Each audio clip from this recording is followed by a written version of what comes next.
ZNS Total Sports, brought to you by Fourth Terrace Diagnostic Center.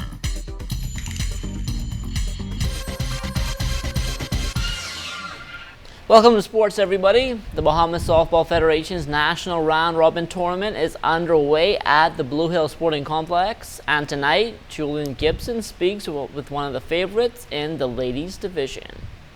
Benson, right behind me, the next 4 days, it should be very competitive softball right here at the Bankers Softball Field. Now, one of the teams to watch out for in the ladies division hails from Grand Bahama. They are the defending champions. The Wolverines say they are ready to play ball and they are ready to play championship softball.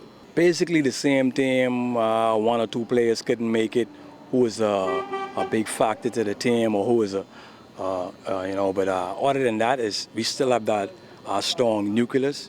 And with those 1 or 2 players, I don't see no different outcome. You guys didn't play the amount of games like a New Providence champions or Abaco champions. Will that affect you guys in the round robin tournament when you look at the amount of games you got to play from tonight until Sunday?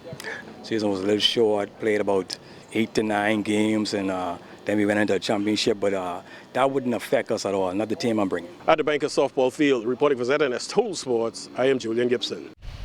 Thanks a lot, Julian. Now 5 islands are expected in both the men's and ladies divisions at the round robin. Grand Bahama, New Providence, Abaco, Eleuthera, and Andros. BSF President Ted Miller was hoping to have at least 1 more island taking part, but that didn't pan out. We was hoping for Long Island to be in there, Long Island men, but because of the situation as it is now, I don't see that happening, but we're going to be working with them and wishing them all the luck through their rough times.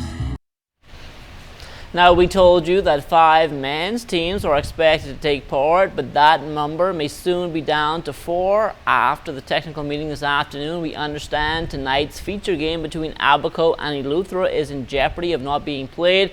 There was some question as to whether or not Alcott Forbes will be able to play for Eleuthera, and it was determined during that meeting that he is not eligible because he does not live in Eleuthera. Now, Eleuthera is appealing the decision, but if that is not in their favor, they say they will not be playing, and so this is a situation we will continue to follow. The College of the Bahamas will celebrate its inaugural homecoming November 1st through the 7th. As a part of the festivities, the Caribs men's basketball team will play a doubleheader against Florida Memorial University November 6th and 7th. That starts 7:30 each night at the Kendall Isaacs Gym. We intend to win both games. If anyone or one of you from the wider public would have attended the games last year, you would have seen that they were very close. This year we boast a team, a very young team with just 3 seniors. So we have a number of returning players that are learning a system, that are dedicated, that are hardworking, and they want to come out and show their skills, show the skill set that they have learned, show that they can compete at a level of a small Division II NAIA school, which is the goal for the University of the Bahamas Athletics Department as we move over the next 3, maybe 4 years to be at a level where we're competitive in that area. Please come out, support the University of the Bahamas Athletics.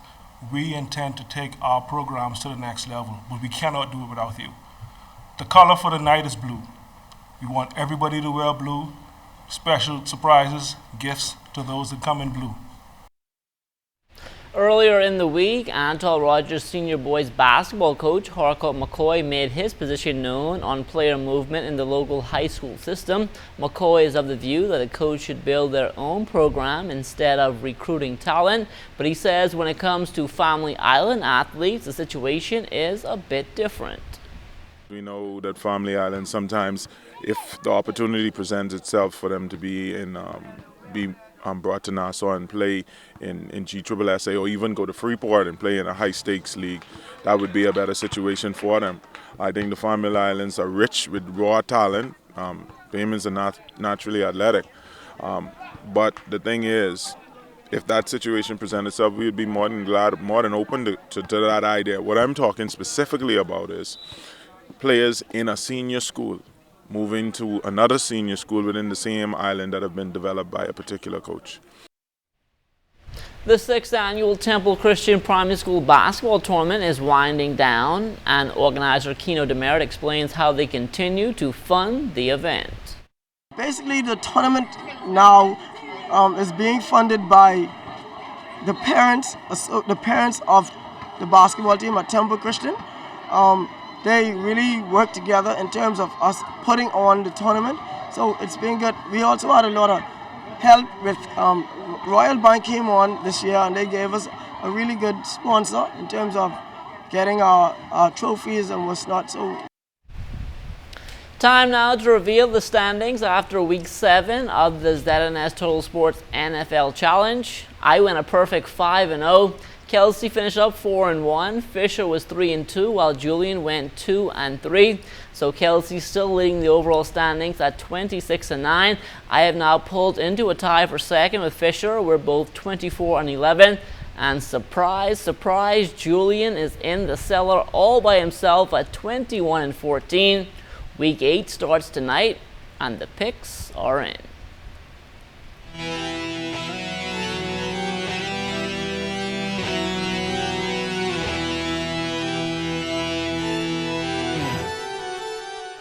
Hi, I'm Julian Gibson. Welcome to the NFL Weekly Football Pick, sponsored by Asu Draw. Well, this week, I'm going with the Patriots. That's right, Thursday night, the Patriots will mash up the Dolphins. Atlanta will beat Tampa Bay, Arizona. Man, they can easily beat Cleveland. Houston, I believe Houston should be able to beat Tennessee. And Monday night, I'm going with Carolina to beat the Colts 27-14. Well, let's check in with my little sis. Folks, she's leading now.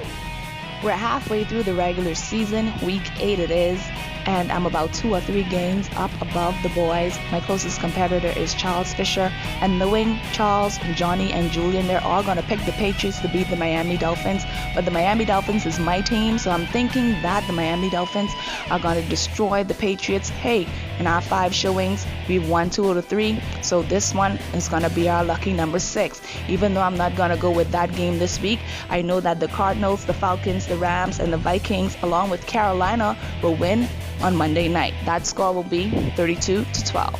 I'm so happy to finally not be in last place, but I'm not getting overconfident. It's been a crazy season so far, and still anything can happen. This week I'm going with the Patriots over the Dolphins. I have the Falcons beating Tampa Bay. I like St. Louis over San Francisco, New Orleans to beat the Giants, and on Monday night I think Carolina will stay perfect just like New England. Final score there over the Colts, 34-14. After this weekend, there's only going to be 2 undefeated teams left in the NFL. I'm going with Green Bay to beat Denver in a battle of undefeated teams. Green Bay's looked too good on the season to lose to Denver, who struggle most of the times. Atlanta, after a rough game last week, going to run by Tampa Bay Buccaneers. New York Giants and New Orleans. That's an iffy game, but I'm going with the Giants. New York Jets, they've been playing good. Uncle and watch out, New York Jets, they are mad after losing in New England last week. And on Monday night, my other team that's going to go undefeated, Carolina Panthers, I picked them to go to the Super Bowl. They're going to defeat the Indianapolis Colts. I don't know what's wrong with Indianapolis at this point, but they're going to lose 27-17. Well, that's the NFL picks for this week. Make sure to join yours truly every Monday night. Asu Draw on Robinson Road for Monday Night Football. I could swear at the beginning of the season Fisher picked Philadelphia to make the Super Bowl and them and Carolina in the same conference. Anyway, we'll see how that works out. And that will do it for sport. Stay tuned. The Bahamas Tonight comes back after the break.